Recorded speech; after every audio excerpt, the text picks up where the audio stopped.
Welcome back to Survivor Buff's Survivor Top 10s. There are many Survivor players who stand out for their strategy, cunning, and challenge ability, but for whatever reason fall short of the million. We here at Survivor Buffs have narrowed it down to a few of our favourites. Join us as we explore our top 10 players to never win. Number 10, Ricard. Reading body language and reading lips. I tune out everything else. And I just see it all like appearing in front of me. This game is really testing me, but I've really been blossoming. I think I'm just kicking ass. And it just makes me think, maybe I can be the first hard of hearing winner. And I'm in a really good spot, day 17. One of the more recent players on Survivor, Ricard has certainly made a strong impression on Survivor fans. Ricard appeared in the new and improved Survivor 41, the first season to be filmed during the pandemic. This season introduced more twists and advantages than ever to keep players and fans on their toes. Early on, Ricard aligned with Shan after many immunity losses on their tribe. Ricard and Shan entered the merge down in numbers, but Ricard fought back with an impressive 3 immunity wins and a string of successful blindsides, including blindsiding his former ally Shan. Getting to do something kind for Shan felt good. Regardless of how our allyship goes, how we vote together, if we continue on together, the reality is she has an idol, and she has people who can back her up.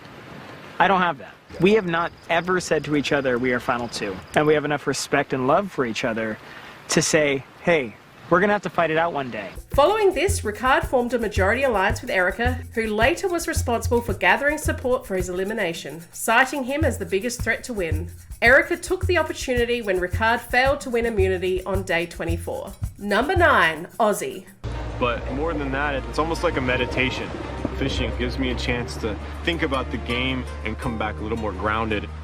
It's just extraordinary. Ozzy has cemented himself as a Survivor legend, tying for the most immunity wins won in a single season, the only player to reach the merge 4 times, and has won the majority of votes in the history of the Survivor Fan Favourites Awards. In Survivor 13, Cook Islands, Ozzy used his charming personality to become a core member of the underdog Aya24 Alliance, and used his physical skill to win individual immunity 5 times. Ozzy made it to the final tribal council, narrowly missing out on the win. Ozzy returned for Fans vs Favourites in Micronesia. He found himself in a good position with a majority alliance post-merge. Unfortunately, he was a casualty of the Black Widow Brigade, who systematically began eliminating the remaining male contestants. In South Pacific, Ozzy returned along with Coach to play with all new Survivor contestants. He used his challenge skills to return from redemption twice and strengthen his tribe's prospects for the merge. What if I demolish you in a duel? How come that's never talked about? That's very true. Possible. You have a chance. Everyone has a chance. He really doesn't stand a chance.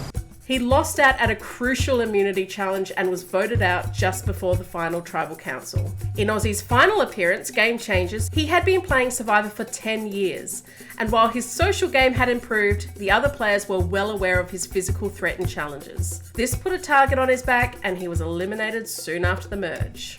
Number 8, Spencer. We first met Spencer on the Brains tribe in Brains vs Brawn vs Beauty, where he established himself as a strategic threat. In 2010, I entered the World Open Chess Tournament and I tied for first.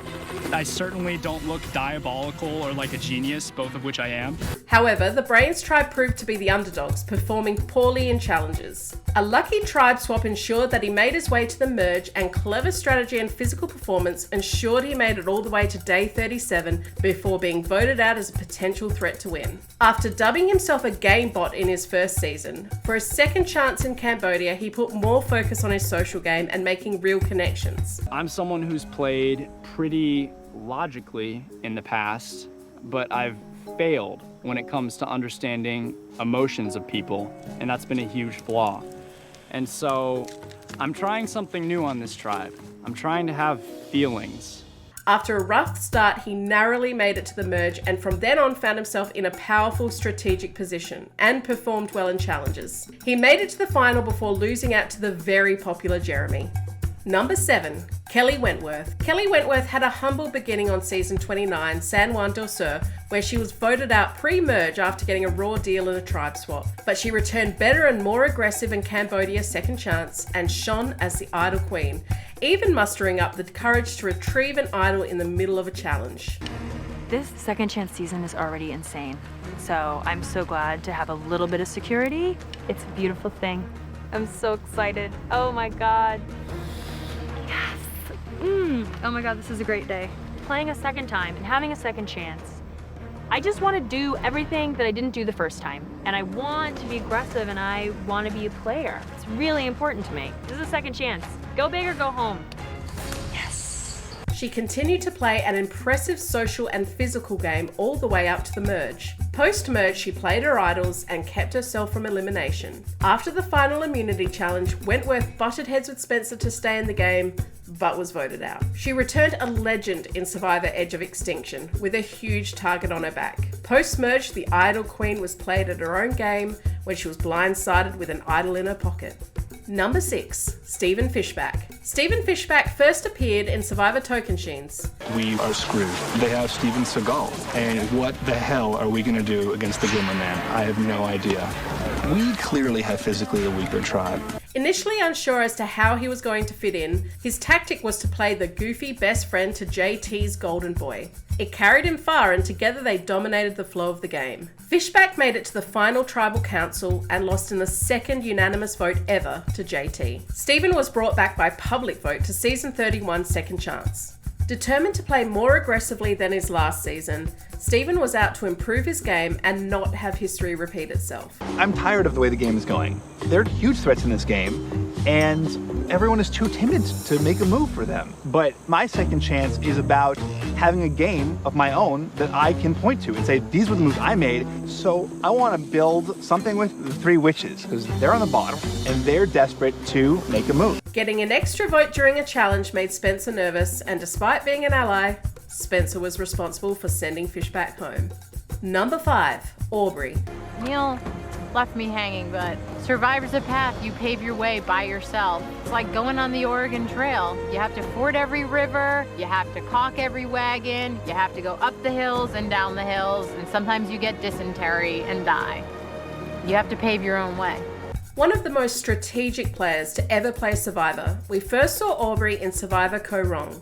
Whilst not having the strongest social game, she pulled in allies and started the strongest alliance of the season. She made it all the way to the final tribal council, but Michelle's social game beat out Aubrey's strategic game.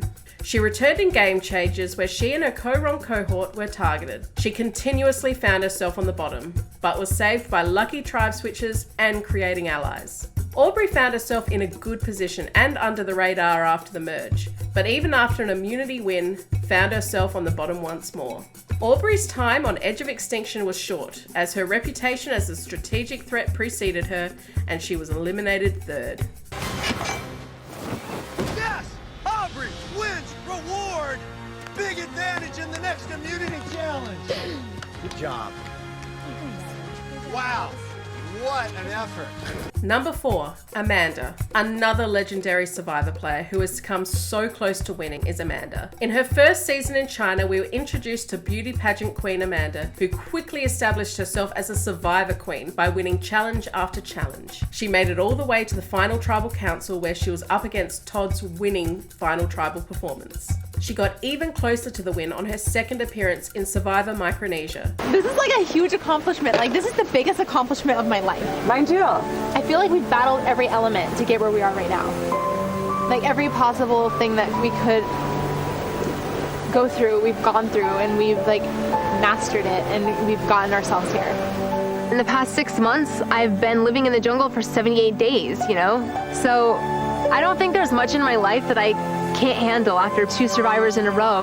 A key member of the famous Black Widow Brigade, she was part of eliminating the male contestants, and she used her cunning to remove a few female players as well. However, another disappointing final tribal council performance saw her narrowly miss out on the win to her close friend Parvati. She experienced being voted out of Survivor for the first time when she returned for the 3rd time in Heroes vs Villains. Amanda found herself in the top of the Heroes Alliance, but on the wrong side of the numbers when another hero, Candace, flipped to the villains alliance and she was eliminated in 9th place. Amanda was the first Survivor contestant to reach day 39 twice and was the first returning player to reach 100 days in-game, cementing her place in the Survivor Hall of Fame. Number 3, Russell Hantz. I plan on making it as miserable as possible, making it hell for everybody. To get what I want.